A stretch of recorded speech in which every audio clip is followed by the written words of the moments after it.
All right. Hello, everyone. We're going to do another one of these designer commentaries. And I know last time I did Corvid Court last time, which you should go check out. I had a lot of fun doing that.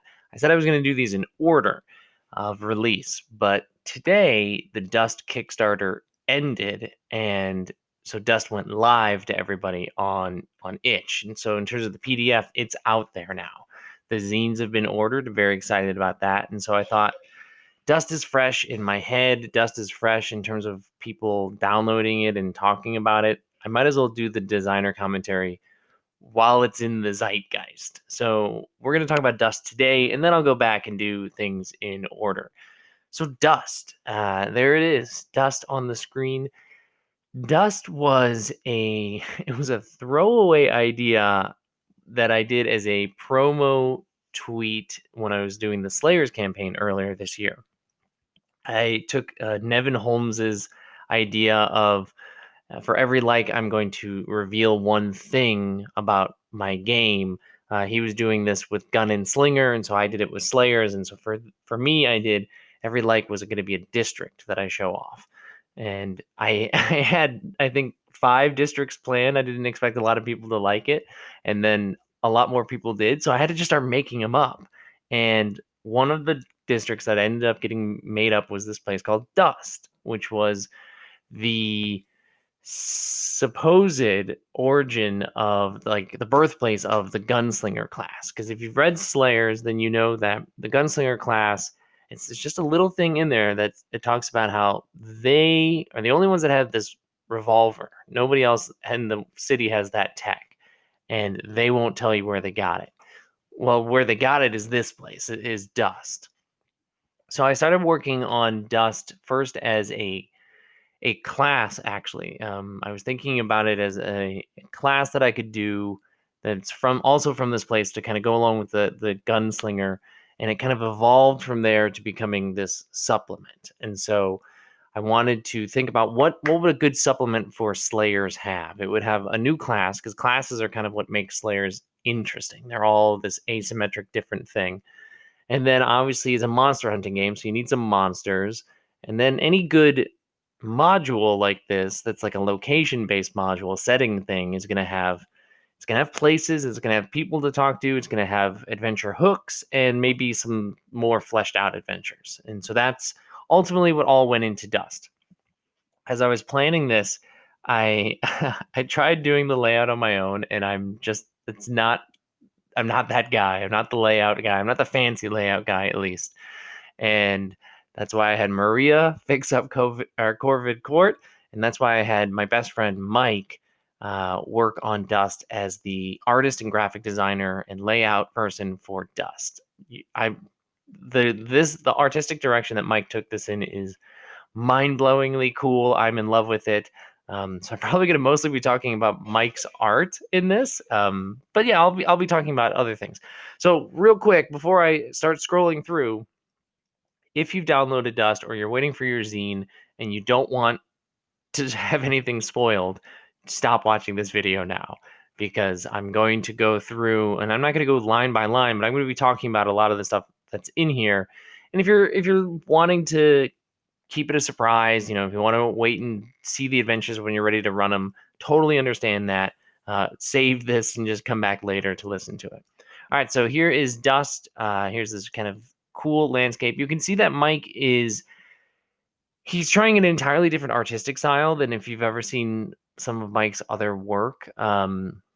He did a game called The Good Old Days during Zine Quest, and that's more in line with Mike's style, which is kind of this cool old cartoon style. He went with something totally different. He pushed his limits here, and he went for this sort of very vector and line based approach. And you can kind of see there's texture to the screen, and this is something that's ongoing. It's as if it's printed on rough paper, and you can even see it. There's like creases in the page, like those are creases that Mike made happen in the art so that this thing looks weathered, it looks old.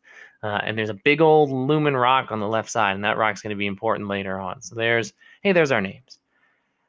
Special thanks. Again, I give thanks to my partner for her limitless support.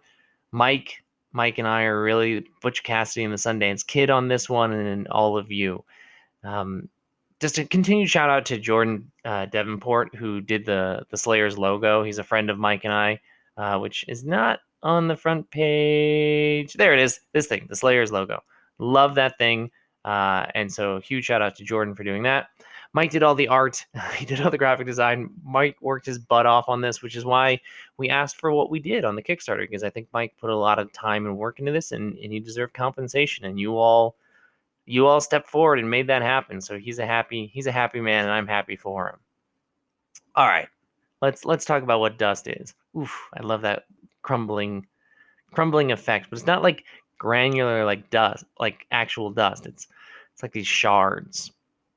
Okay, so like I said, dust is a supplement. So if you don't have Slayers, this book is not super useful to you. I mean, you could technically use the location stuff and some of the adventure hooks in any system, but the goal is to use this with Slayers, because this is a district inside of the Slayers universe in the Infinite City, and so I warn the reader this. I mentioned it in the Kickstarter, but I warn them just in case, like, hey, make sure you have those Slayers rules handy.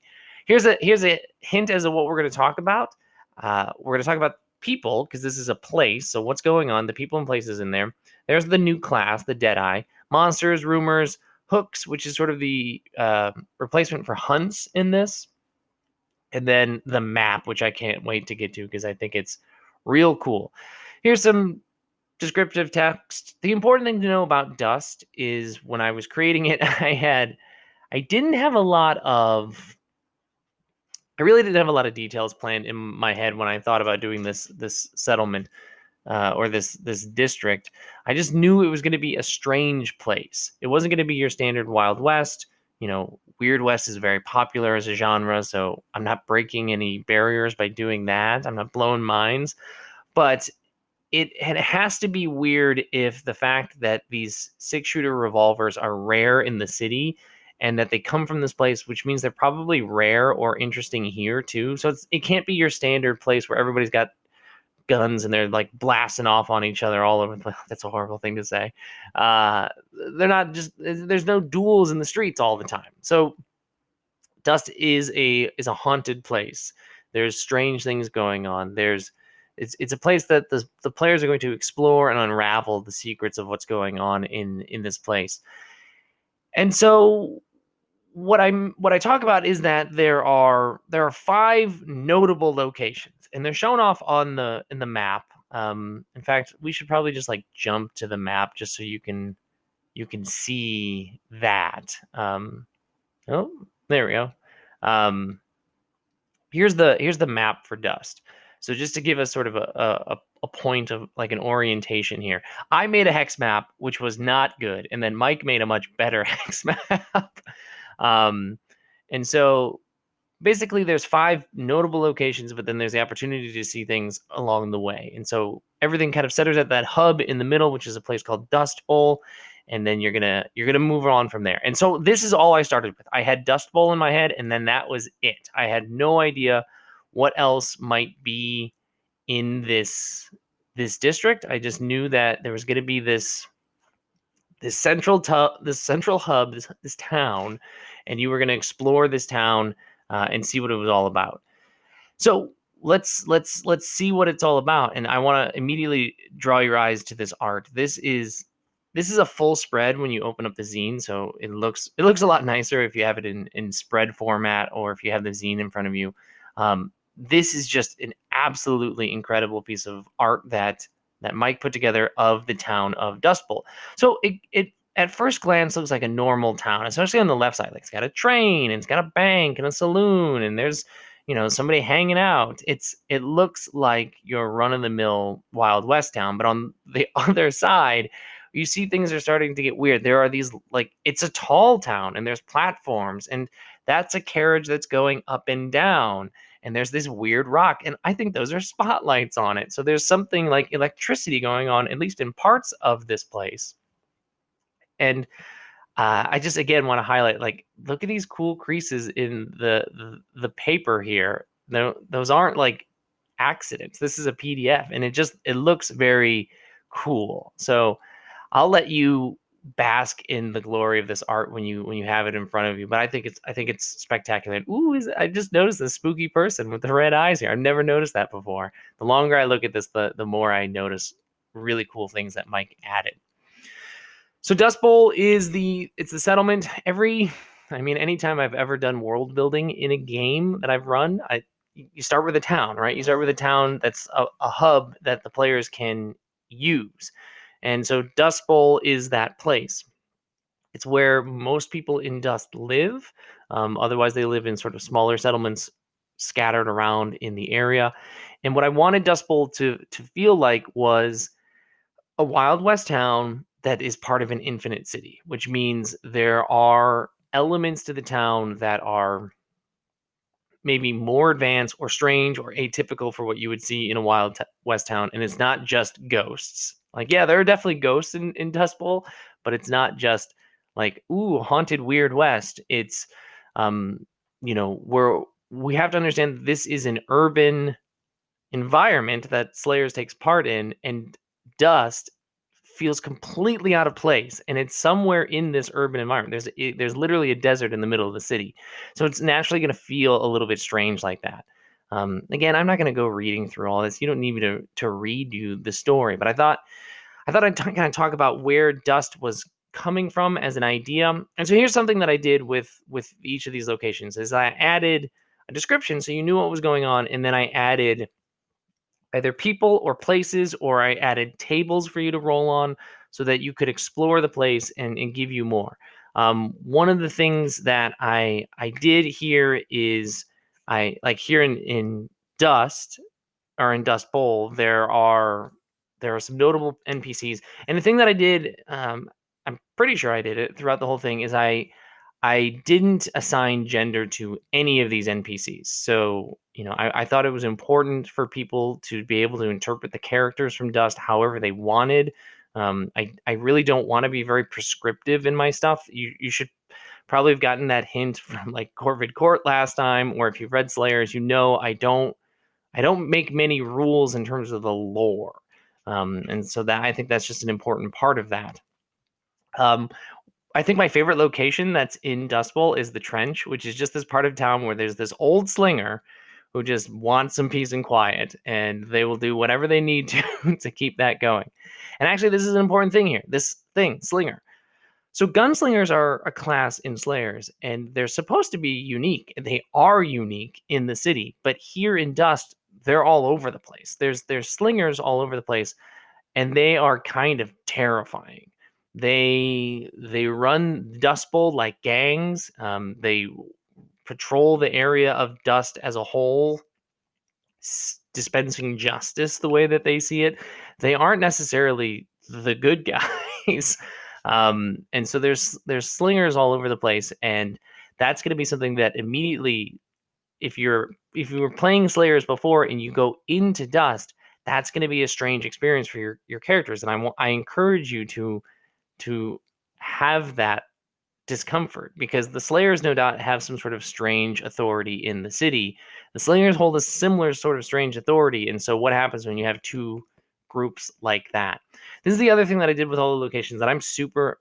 This was like one of the last things I did. I didn't do this before, but I wanted to add sensory experiences, and I think this is really helpful for GMs. So if you're running Dust and you just need something to flavor the scene, grab one of these little phrases, right? Dust clogged nostrils. That just quickly puts you into a sense of like what the characters are experiencing. You hear or smell fuel burning. That's just something that you notice. And so I throw this sensory stuff into every location because I think it's very helpful.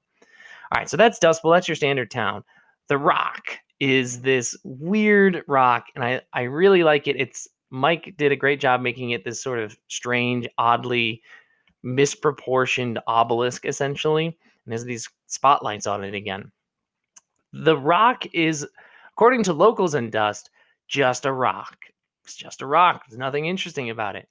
but it's also the place in this district where the Slayers will find other outsiders, because the Slayers are outsiders. They come from the city and they made their way into dust, and so the Rock is a place where outsiders are doing a lot of research. They're trying to figure out what this rock is because they think there's something special about it, and they're probably right because here's some events that happen with the rock, and there's strange things like a second sun is in the sky now because of the rock, or uh, you know, for 20 seconds, everybody in dust heard a song hummed in their heads.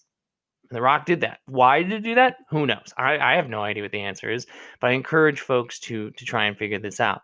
And again, we have these cool senses that I like to try and help you understand. Hell is probably the third place that I designed, which maybe that's why it's third in the book. I knew I wanted a second settlement that was sort of in opposition to Dust Bowl. And so this is a group of people that basically said, I really hate living under the boot of the Slingers, and we want to go live somewhere else. And so they go live in the hills, and there are these people called the Dust Devils then. And so they name their place Hell, or at least that's what the Dust Bowl folks call it, and they don't seem to mind. And so it's a place where folks live, and they scrape by through stealing and raiding and stuff like that, but also just they enjoy freedom. And so a big part of it is that they're celebrating constantly. If you're anywhere near Hell, you just hear a party going on. And so what they're partying about or what they're celebrating at any time, you can roll on these tables to see what's going on. They're not always, of course, like super great things, right? It could be the revenge of death, which is pretty terrifying, but you can interpret that how you will. The fun facts about some of these names that are showing up here: Dag and Finch are two of my players in old Blades in the Dark game. Those were their names. In fact, a lot of names in this book I took from that. Brock Sampson is just stolen directly from Venture Brothers, for example. There's a lot of names that if you read this, you'll notice references either to pop culture stuff or they're little homages to my players throughout the years. I wanted to highlight them and kind of give them a nod. So the Forge Works was a place that I always knew sort of existed here, but I didn't really have a concept of it. Because this concept that the revolver is unique, is special, it must come from somewhere. And so that's what the forges are. And this is sort of an incepted idea into my head from Spire, which you probably know I'm a huge fan of. There's Brother Hellion, which is sort of this gun cult that is in the city of Spire, and the Forge Works is very similar to that. They treat firearms as religion, essentially, and so they, through these sort of occult and arcane practices, what they believe to be sort of prayer and worship, they create the revolvers. And the really interesting thing about this is that they're not just like pumping these things out. They make them. It's a laborious process, and then they decide who's going to get one.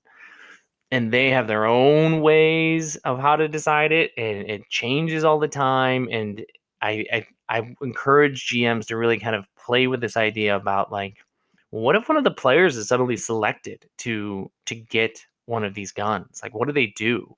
And if you've got a gunslinger in the group, how do they feel about that? How did they get chosen when it was time for them to be chosen? I really like this place, and it's full of strange things going on. Like here's a slinger ceremony that you might be part in, or an altar of metal and stone drenched in still hot blood. So it's not just a Forge Works, right? There's something going on here. You hear these chants, you see these hooded figures, and they think they know what they're doing, and it's up to you all to decide if what they're doing is okay. Last place is the Hold, which is it's a prison.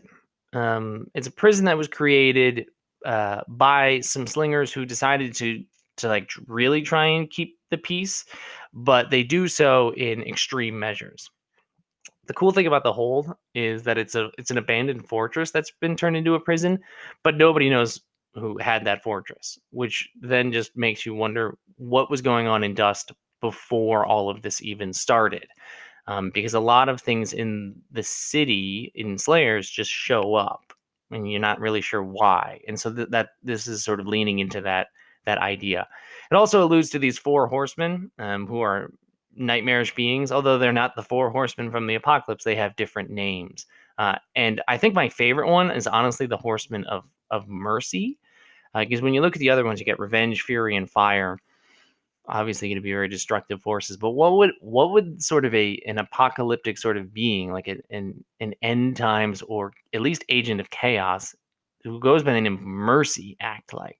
I think GMs and tables will have the most fun trying to play around with that idea.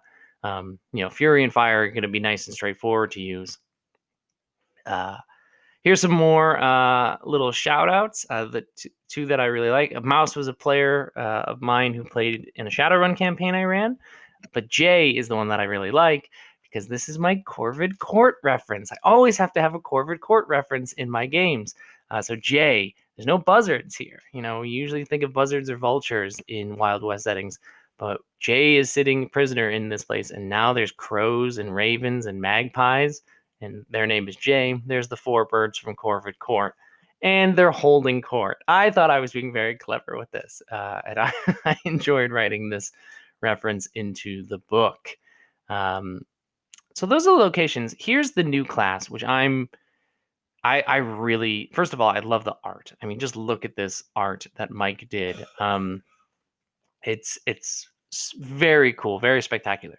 There's very few actual curves to it. It's a lot of lines that are used to make things that look curved, which is a neat style that Mike was trying to go with, and I think he did spectacular with it.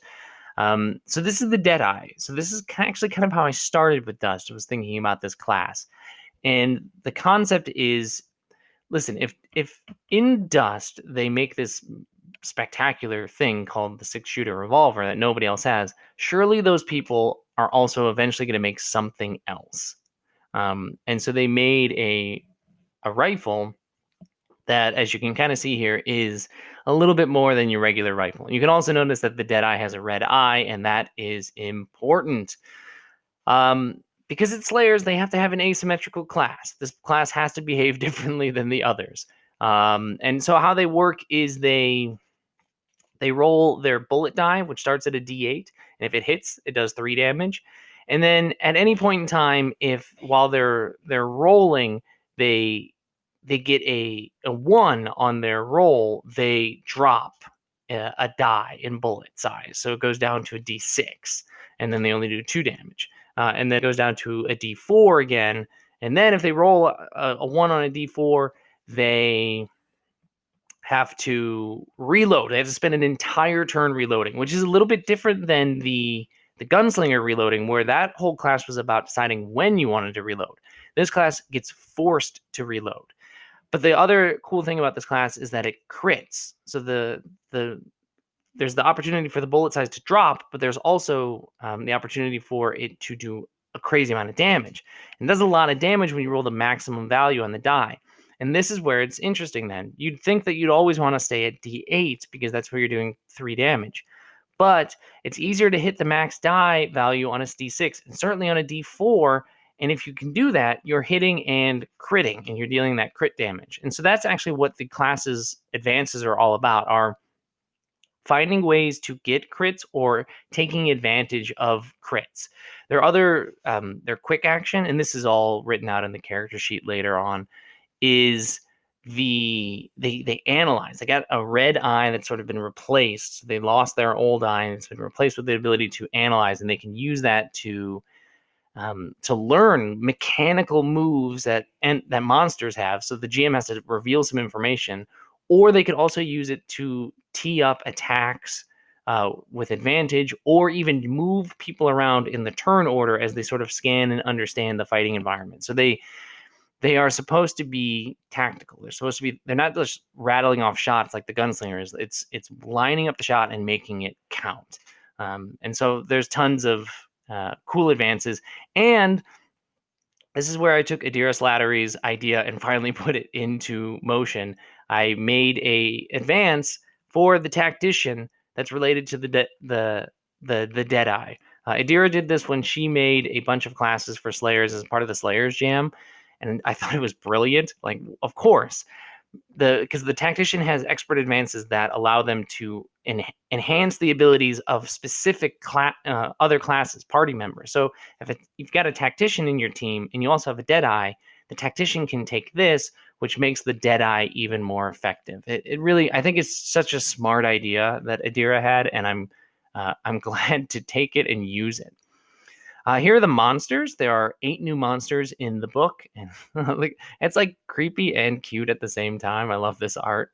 And one of them is a slinger, right? The slingers are not the good guys, like I said. So you might end up fighting slingers. A thing that I added to this book or this zine that's different is this idea of cursed enemies. So there are cursed enemies that there's this stuff called spectral shot, which is quite literally ammunition, but it's also an oil, so you can apply it to a knife or a shovel if you need to actually hurt these things. So there are some monsters in the book that you just simply are ineffective in doing damage against, or you do very minimal damage to them unless you have this stuff. So now the GM has something that they can put in front of the players, an obstacle. It's not just whittling down and murdering monsters. This monster is not dying as fast as you thought. You need to research. You need to figure out what to do, how to kill these things. You need to get your hands on some of the spectral oil.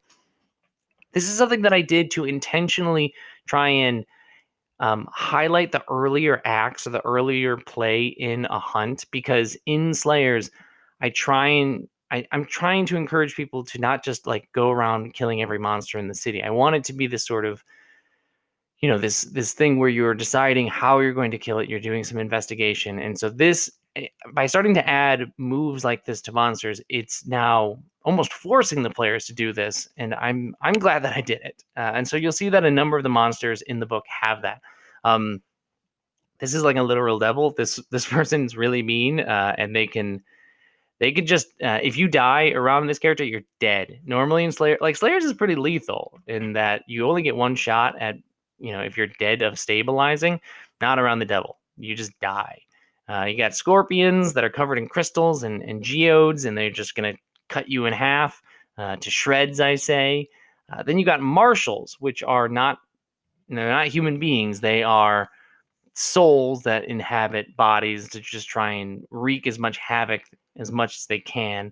And then you've got wolf people, right? You got wolves that go around and murder people. And you probably notice that a lot of these have the cursed ability, because I want players to deal with it. The rumors table, I had a lot of fun writing this. These are just things that you can do to get started. If you're not sure what you want to do and you don't want to do one of the like proper adventures later in the book, this is a good way of just kind of getting started with things. I'm not going to read through all of them, but I think there's some cool ones. My favorite one is this, which actually came out of like trying to do one of those writing prompt things in October that I gave up on very quickly because I couldn't do it. But it was writing sort of a prompt about a cursed fire or something like that. And so I love this one. So there's some sort of campfire out in the wilderness that people get lured to, and for some reason they don't get back up. And so you got to go deal with a cursed fire, like a campfire. I think that's a cool idea. This whole thing, you'll see it mentioned a couple times, this idea of arcane playing cards. This is because I originally intended to make another class for this book that used playing cards as the mechanic. Everybody else uses dice, and I just couldn't figure it out in a satisfying way for me to feel good about putting it in the book. I might eventually release this character. They're kind of like Gambit, essentially, from X-Men, but it's not there yet. So that'll be something that I'll just probably release for free to dust people when I eventually make it.